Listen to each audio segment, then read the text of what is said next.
This is the final episode of the Tyler Fischer Show on YouTube. We're moving to Patreon, baby. Hello, everybody. Welcome to the show. Happy Wednesday.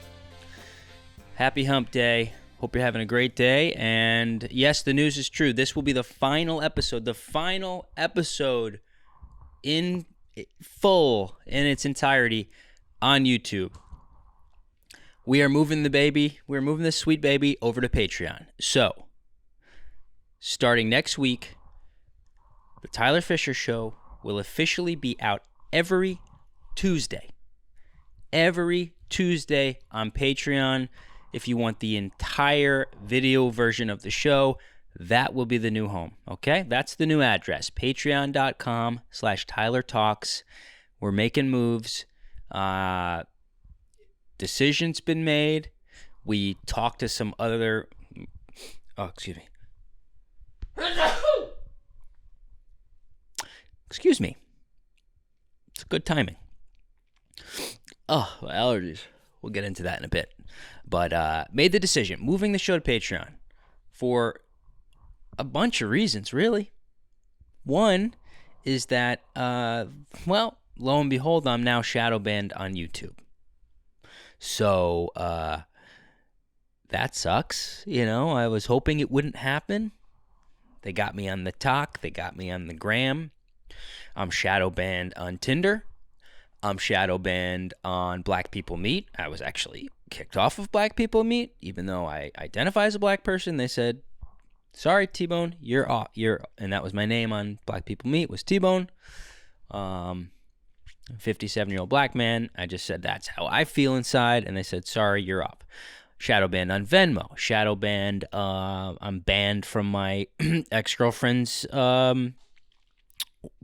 place of employment, from her work or whatever. And so now we have to take things in our own hands and create our new world over at Patreon. And that's going to be so that you just know where it is. It's going to be on Patreon.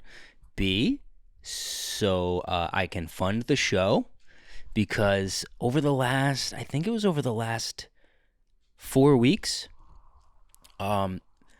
the exposure of my videos on YouTube went down like 95%. So this is what's crazy. My following keeps growing on YouTube, but the videos are plummeting, like actually towards zero. People are being unsubscribed from it. It's a whole thing. Of course, that's what's happening. And you know what YouTube told me? They sent me a message. They go, "Hey, bro, looks like your fans are choosing not to engage with you." Well, I'm not even kidding. Not even kidding. They're really bad at hiding this shadow ban stuff. So, this was a tough decision, because now if you want the full show, you have to pay, and it's like a self-worth thing. I go, well, who's gonna do that? But you are, and please do it, because that's gonna be how I stay afloat. I don't want to have to go back to being a babysitter, fucking babysitter, or running an Airbnb in my house. Did you know I told you that? That's what I did before I started making a living as a comedian a couple years ago. My house was filled with European tourists. I'm picking up kids after school. I'm holding babies and stuff. People would see me on the street. They'd be like, "Aren't you that comedian?" "I didn't have a baby." I'm like, "No, this is not my baby. This is not my baby. This is how I..." You know that show you saw me at last night where there were 8 people packed in a dingy little bar? The back room of a deli in Bushwick? Yeah, it didn't pay a lot. So this baby's paying the bills. So,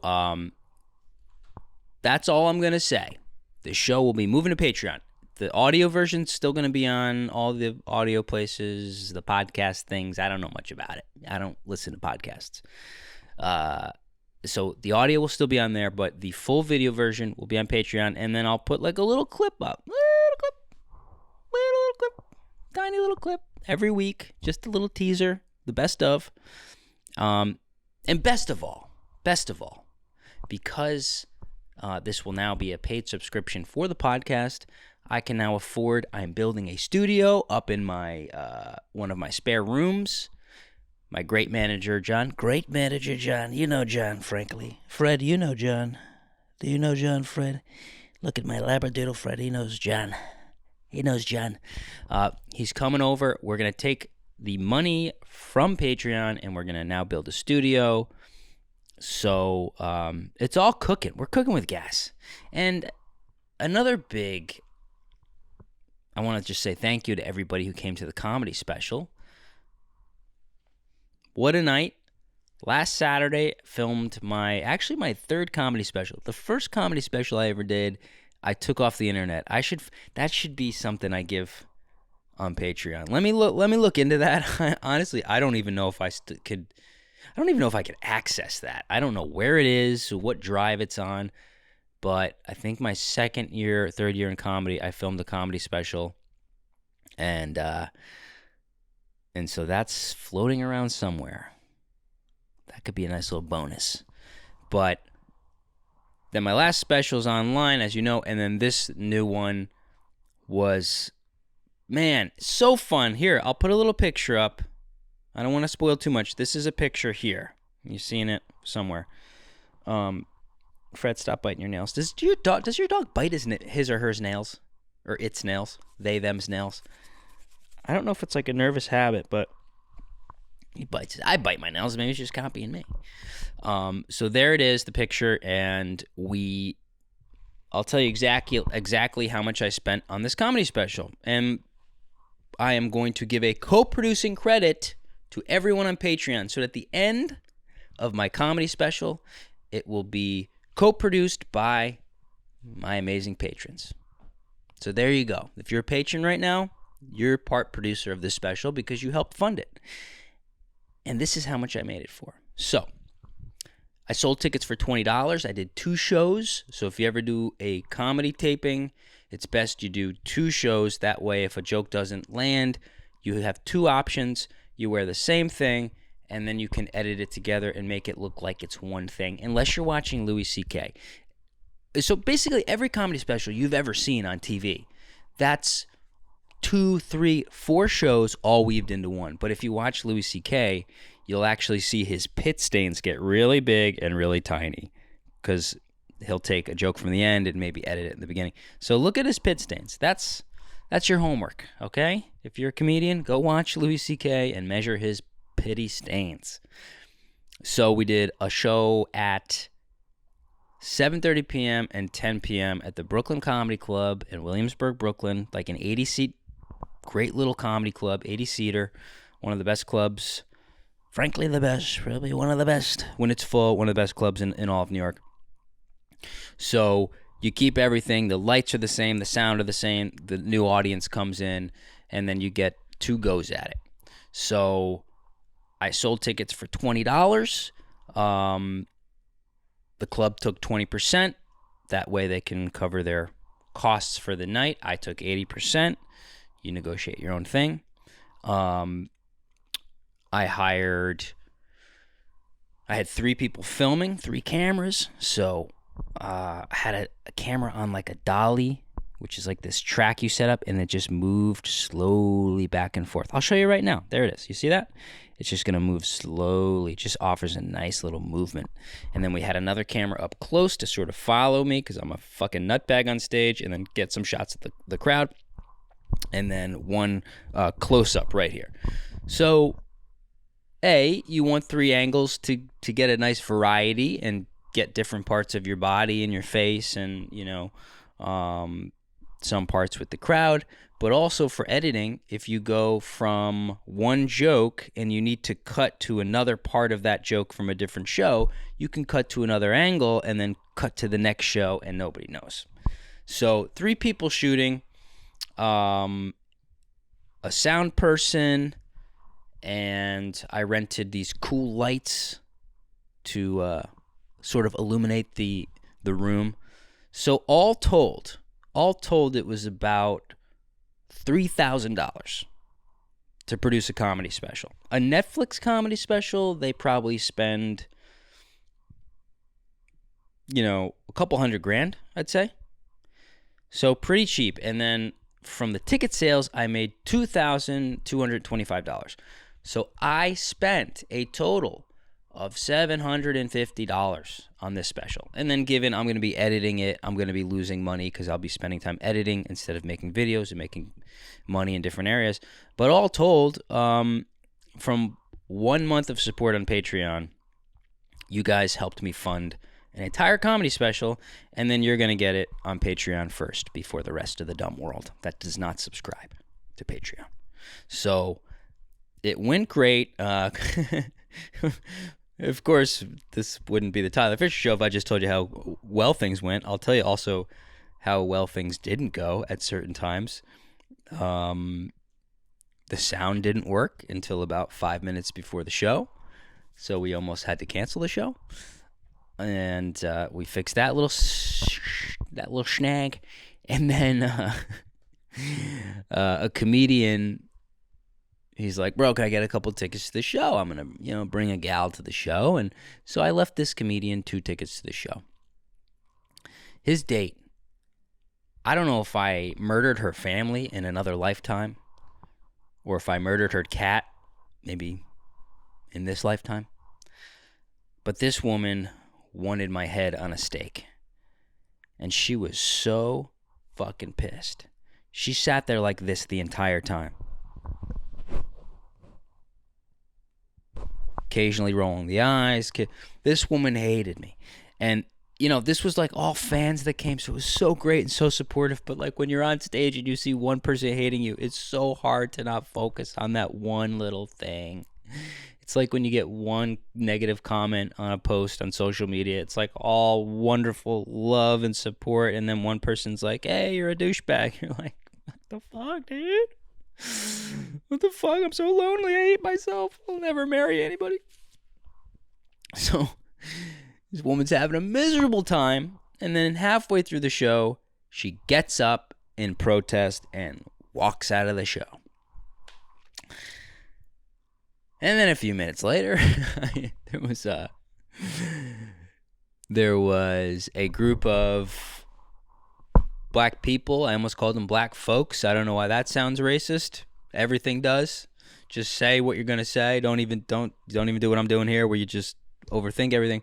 There was a table of black folks next to a table of white folks and Mexican folks. Everybody's folks. We're all folks. We're wokes and folks. That's what we're doing. I'm frankly opening a great restaurant called Wokes and Folks, and basically there's 2 places to sit. You remember segregation they did with the smoking? There's a woke section and a folk section. The woke section, everybody's there with their masks and their headphones because they're sensitive to everything. And then all the folks are having, frankly, a good time. Wokes and Folks, guys. Opening soon. There's a table of, 8 or 10 black people. And in the beginning of the show, I made a joke. And I looked around and I go, hey, couldn't put any black people in the front, in this climate? White guy doing a special, couldn't you maybe make the crowd a little more diverse? And everyone had a good laugh, and I was like, make sure you turn the camera and get people having a good time that aren't all white. Just jokes, folks. Just jokes. Well, right after that woman walked out, the entire table of black folks decided to walk out as well. And this is what's so funny is like I immediately thought, oh, they didn't like me talking about, doing jokes about different races or the woke stuff's whatever. It's like my mind just went to that. But no, they walked out when I did a priest pedophile joke. That's when they walked out. That's what they should call it. They woked out. I woked the crowd. That's what you call it when you walk people out during the show. Like comedians are like, oh, damn, you walked 5 people. But maybe that we should change it to I woked the crowd. That's what it should be. When a walk person woke, how much woke could a woodchuck woke if a woke chuck could chuck woke? Is what I'm asking you. Don't answer now. Think about it. Tell me in the comments. So normally I wouldn't care. People walk out all the time. On all sorts of comedians. And normally I wouldn't care, but in my head I'm going, oh shit, I'm filming this. So if I have to edit, just like Louis C.K.'s pit stains getting bigger or smaller, the table of black people is there, and then it's empty, and then they're there, and then it's empty. So I've got my work cut out now, where I have to kind of like put this puzzle together without revealing like people walked out, and then looks like they walked out and came back, and walked out and came back. So anyways, I got the footage. It looks incredible. We hired people that knew what the hell they were doing. My manager John co-produced the special. I finally gave myself the gift of, and now that I could, and thanks to you guys and having funding and support, I can actually pay people to do good work, and say, how much do you charge? Not like, hey, I can offer you $100 and like a banana. It's like, no, what do you charge? I want your good work. And that's what I did, and it came out to a couple $1,000s. And so my point is, you can do this. Like, I'm not a fucking film producer. I'm not I'm not a rich guy. I just am figuring out a way to do it. And cameras today are so good. You can rent gear for the day. We rented like a lens and the lights, and so it could all be done for a budget. But I'm super proud of this one. Really, really proud. It feels like a group effort. Like, I feel like you guys are part of this. The unbelievable support and feedback, and everything's just it doesn't feel like I'm just making a special. It feels like we just made something together. And aside from the eight black folks that walked out, but everybody else is part of it. And I got to meet some of you guys, some of you from some patrons and fans and supporters were at the special, and it's like everything's coming to life. That's what's cool. During the pandemic, it felt so separate, and everyone's in their own little thing. And now this is allowing me to bring everybody together. Had a little after party, hung out with you guys. I almost drank a full beer, which was really too much for me. I almost blacked out, but it was a fun night. It was a fun night and a great learning experience. And so now I start editing right here in this room, and my goal, I'm not sure if it's going to happen. My goal is to have it edited by the premiere of Terror on the Prairie, which should be out soonish. And I think in June. We're not sure exactly when. But where do we leave off? So I'm not sure if we talked about the UFC fight, but Cowboy Cerrone, the UFC fighter who was one of the stars of Terror on the Prairie, was Gina's husband in the movie. Spoiler alert, I got to hurt him. So I gotta hurt him in the fucking movie, dude. You think Cowboy's all that? He ain't all that, because I got to fucking pin him down and show him what's up. And then I ran away because I thought he was gonna beat the shit out of me. So, I got beef with Cowboy. What if I did like what Jake Paul did, and I'm like, Cowboy Cerrone, you fucking pussy, I want you in the ring. And then he just kills me. He just murders me, like, not even with his fist, with just like some minor intimidation. We finally get in the ring, and he's like, huh! And I just die. I just fall over and hit my head. That's what happened. So the Daily Wire, they go, hey, what do you think? Do you want to go out and watch Cowboys fight? Because Cowboys fighting, I don't know anything about fighting. He's fighting a guy. That's what they say. He's fighting a guy. We're going to fly the cast out to Arizona. You'll watch the fight. And I'm not a fight guy. You know what I mean? I like coffee and taking walks in the park. I'm not a big fighting guy, but I thought it'd be great to go out and support Cowboy and see Gina and see the cast. So flew out to Arizona, and we get to the fight, and then Cowboy cancels because he's a fucking pussy, dude. I told you, fucking, I want you in the ring, Cowboy Cerrone. Pussy Cerrone, I want you in the ring.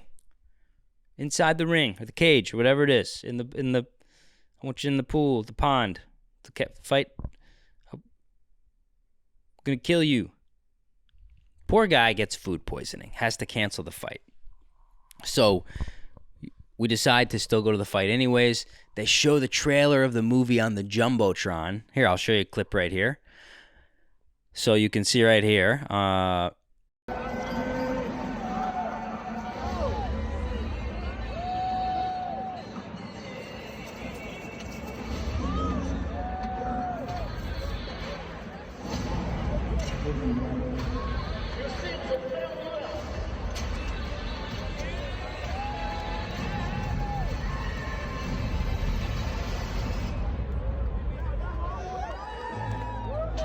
And dude, this is how little I know about fighting. I thought this was going to be in like a gym, like a school gym or something.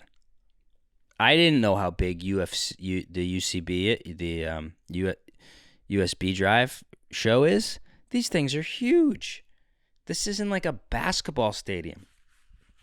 I go, maybe there'll be 100 people there. No, it's just like, this thing was so big, and the fucking Jumbotron, and they show the trailer. It was awesome. And I sit down. I also didn't know we were going to be sitting ringside. We sit down.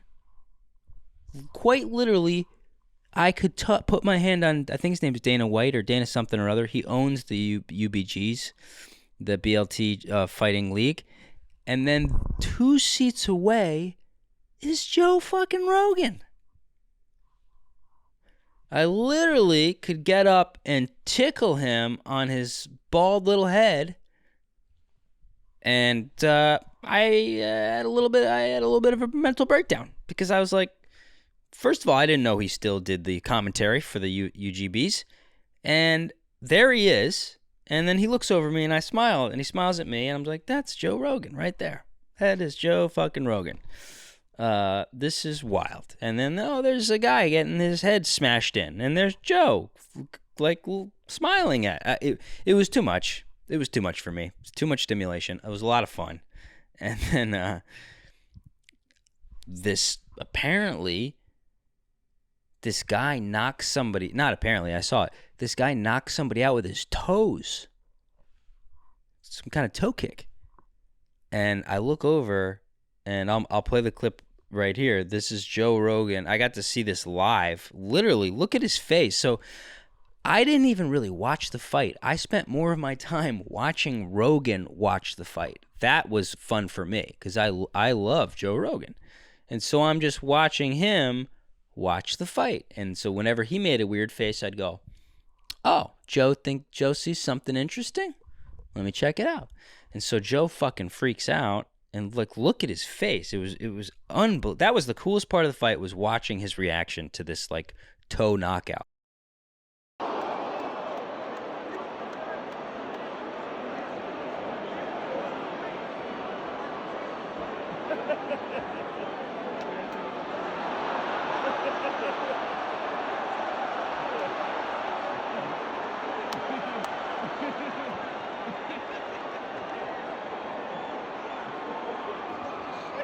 And then the guy's doing backflips and jumping on the cage like, who wants me next? And I was like, I do. I'll do a comedy roast battle against you, get you in the ring. And so there he was, and I was going to try to talk to him and invite myself on this pod. Why? I have nothing to lose. I don't know. I have no, I just have no filter in any respect. So I stood there. And I was going to be like, hey, Joe, hey, buddy, hey, boy. Huh? Yeah. Can I come on your podcast? What, I don't know. What do I have to lose? You have nothing to lose in life by just asking people things. Now, given his security card didn't let me get near him, so I didn't ask him. But I thought, hey, pretty good opportunity to be like, hey, Joe, you remember that movie trailer? I was in that movie. I'm that guy in that movie trailer. And, I can come on and do a great Jordan Peterson, whatever you want to do, Or, hey, I know this guy or this guy from your show. So, anyways, I didn't get to ask him. But because Cowboy Cerrone canceled, he's now rescheduled, and we're going back. We are going back to another fight in fucking Austin, Texas, and I'm gonna get another shot at the fucking championship. I'm going to get another shot at getting me and Rogan in the ring, and I'm going to ask him to be on. I'm going to ask to be on the podcast, and that's my fight. And that's really why I'm going to go back. I'm going to go to that fight to try to get on Joe Rogan's podcast, and that's my fucking fight. That's the fight of my life, because that also it'd be quite career changing. It's not going to be. I don't care anymore, like all those dreams are dead. I've killed all those dreams. Pew, pew, pew.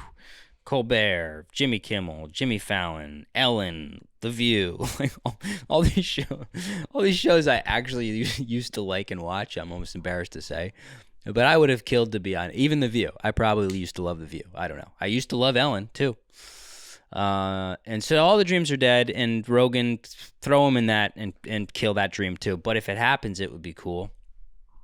That's it. That's my new thing. Not relying on anybody for anything. And that is my new fucking MO. But I think we'll be doing a little bit of press this week regarding the lawsuit against the acting manager, the comedy manager, discrimination lawsuit. So that's my update on that, which is, and I don't want to say too much about anything because we're bringing this, hoping to get this case actually seen in court because it's a pretty clear-cut discrimination case. So that's what we're looking to do.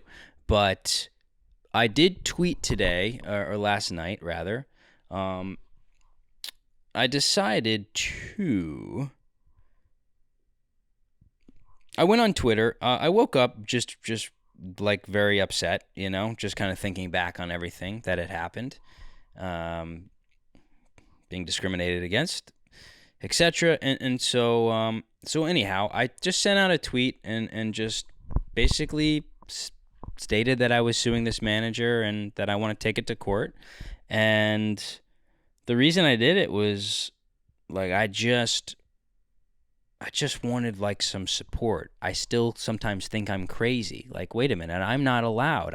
For some reason I'm exempt from getting support, from being told since I was, basically a child, like, well, white people suck and you've had it good and time to take a seat. All the terrible things that people say.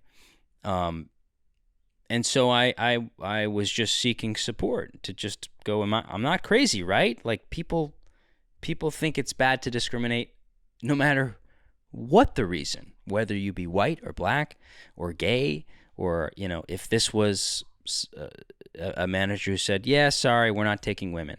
Yeah, you know what? We're not taking gays right now. We're not taking lesbians.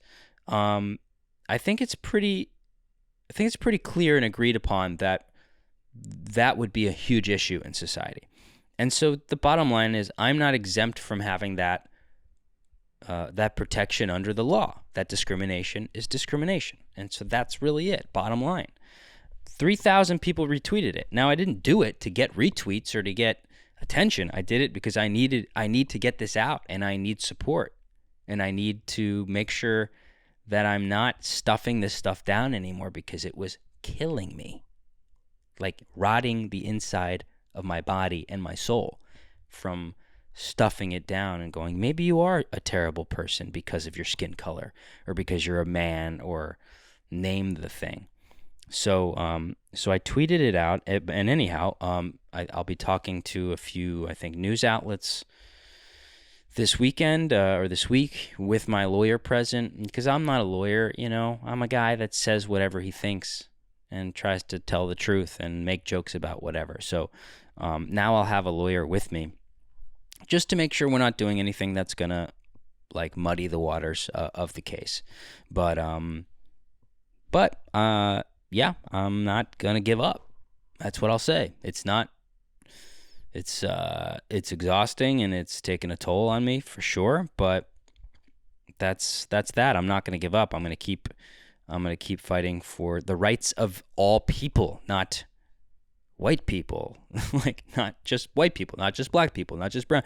Everybody is allowed to, if you're discriminated against and you have evidence, you are very much under the law allowed to get a lawyer and fight for your rights as a human being. And that's all I'm doing. It's as simple as that. So, yeah, there we go. We've got a lawsuit and a movie premiere and a UFC fight. And getting an abortion tomorrow. No, I'm not. I'm not really having sex. So that takes care of that. I did tweet. It's funny. I tweeted. I think I said, this might sound radical, but what if everybody started wearing condoms? You know, when the abortion Roe v. Wade stuff was trending and all that. And this guy wrote back and he goes, yeah, even if someone's raped, they should wear a condom. And it was a comedian that said that. And we're in a bad place when comedians are now telling other comedians, like, you're not allowed to make a joke, you know. Or when you dig into a joke like that, it completely ruins the joke because it's like, well, no, obviously I'm not talking about that. I'm not talking about rape. I'm saying, hey, there'd be a hell of a lot less abortions if people wore condoms. You know, we probably need to teach safe sex. That might be a good idea. But why not reduce the number of abortions as much as possible? And then the people that absolutely need them, then we can have a talk about that and how to handle it. But I realized what I should have said was yes, actually, when he said, even if someone's raped, yes. The answer is yeah. If you had a choice, if you were raped, would you want the person to not wear a condom or wear a condom? I think he would say, yeah, I think I want him to wear a condom. So it's just funny. I quickly tried to get out of that and make sure that people didn't think I was excusing rape or anything. And then I was like, wait a minute. No, they should. I know that's a weird thing to say, but if you're a rapist and you're going to rape, you should wear a condom. You shouldn't rape at all, though. Let's say that first. You definitely shouldn't rape. But if somebody's going to rape, it would be best to wear a condom. You know? And that's the platform I will be running on for governor of New York. If you're going to rape, wear a condom. That's going to be my tagline. You know, we're going to workshop it a little bit, just like Ultra MAGA, right? Ultra MAGA. That was a weird thing that they actually workshopped. Did you know that? They actually brought that into a focus group. And Ultra MAGA was the best, word. Ultra was the best word to attach to MAGA to, I don't know, make Trump look cooler or something. That was a weird fucking thing. It's like ultra it's not a bad word. Ultra MAGA just sounds like I don't know. It sounds like a menthol condom or something. Ultra MAGA condom. Menthol Ultra MAGAs. So yeah. What is happening? What is happening in the world? When will it end? Social media and the media. Until people stop, I don't know what the answer is. I don't know. Who am I to say? I'm looking for support on Twitter today rather than So, I don't know. But it does seem like since Elon Musk has offered to buy Twitter, it does seem like they're starting to loosen the restrictions. They're starting to loosen the shadow banning.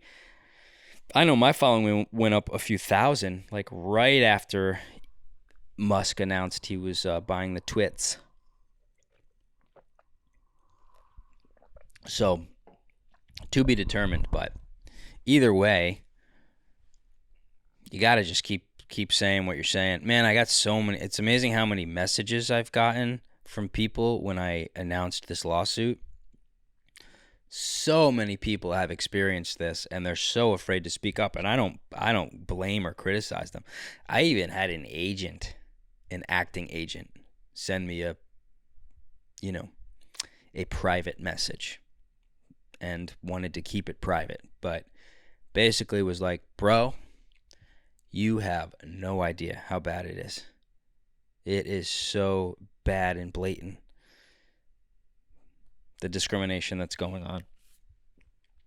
And yeah, I just get endless messages like that. People that have quit from acting or the arts or whatever it might be. But hey, what the heck? You can't wait for someone to fight your battles. That's for sure. It's not going to happen. Can't wait.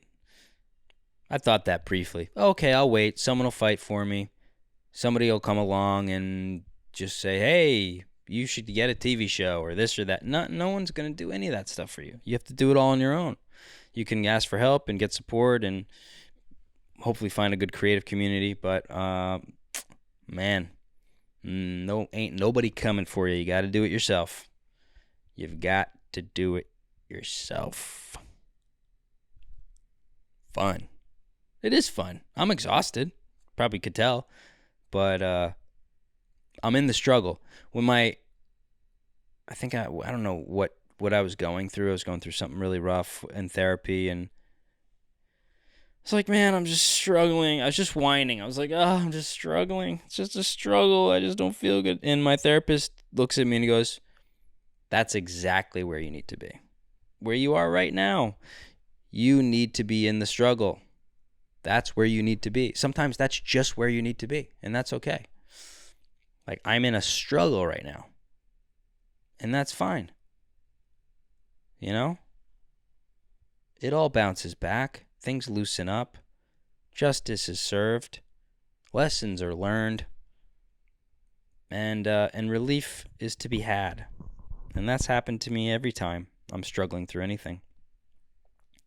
But it could also be, you could also have fun with it. I've got a lot on my plate, and you can have fun with it, man. It's like, keep people in your life that lift you up and put a smile on your face. It's like, I talk to my manager every day, and we're having fun working together and creating stuff. And the special was challenging and tiring. I mean, we got there early.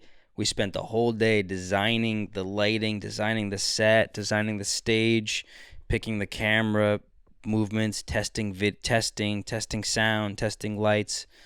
I went home, napped for 10 minutes, put my suit on, got back in the car, did a show, did a meet and greet, did the meet and greet, did the after party. We put in like a 15-hour day, but we stayed so positive because those are the types of people we are. And that's what we're going to do. And so I'm not like really too scared or overwhelmed with where things are going to go with the career, because I'm bringing the right people on board. So great stuff, good stuff. So good. And I'm going to put little clips up. I'll put as I edit the special, I'll put some clips on Patreon just so that you guys can kind of see the feel of it. And I don't know, maybe I'll do some polls and see, hey, do you guys like this joke? Do you want it here? Which one do you want? I thought today I was talking to my friend and we were like, what if I, like, that table of black people that walked out, what if we just like took their like picture and just kind of photoshopped them like just sitting with like a drink, just smiling? So I don't know, maybe we'll do it. We might have some creative fun with it, but we'll see. Some new videos came out. I did a little Johnny Depp leaked video with my friend Natalie Friedman, who's a great impressionist. She played Amber Heard. We did a little leaked FaceTime, and I think we'll perhaps do another one of those. And I'm working on a part 2 video to that bouncer video where I couldn't get into the laundromat because all the vaccine stuff. So much has changed already in society, so I think we're ready for a part 2. Let me know if you guys want to see that. But also, please, I would like to add a question and answer segment to the podcast every week. So send me your questions on patreon.com/Tyler Talks, and every week I'll do a question and answer segment, and I'm excited, and I really appreciate anybody who is willing to take the leap and join Patreon now that the podcast is moving. I think the lowest is $5 a month you can pay. So you'll get, what is that? $1.25 an episode plus anything extra you get on the Patreon and any bonus stuff. So it's like, it's just huge. This is like a defining moment now, taking this leap and moving over there. It's going to enable me to support what I'm doing and not panic. Because right now, like, the panic comes when I go, whoa, which platform am I going to be removed from today or tomorrow or shadow banned? And where's am I going to lose all my funding from my advertisers or sponsors? And so this is the move. I'm confident about it. So next Tuesday, I will see you on patreon.com/TylerTalks. I want you more part of the podcast. If you join Patreon, send me your questions. You can just send them via message on Patreon, and I will include them in the next episode. Send them starting right now. And then next week, you will have your questions answered. I love you. Take care of yourself. Do something nice for yourselves this week. And I'll see you on Tuesday. Peace.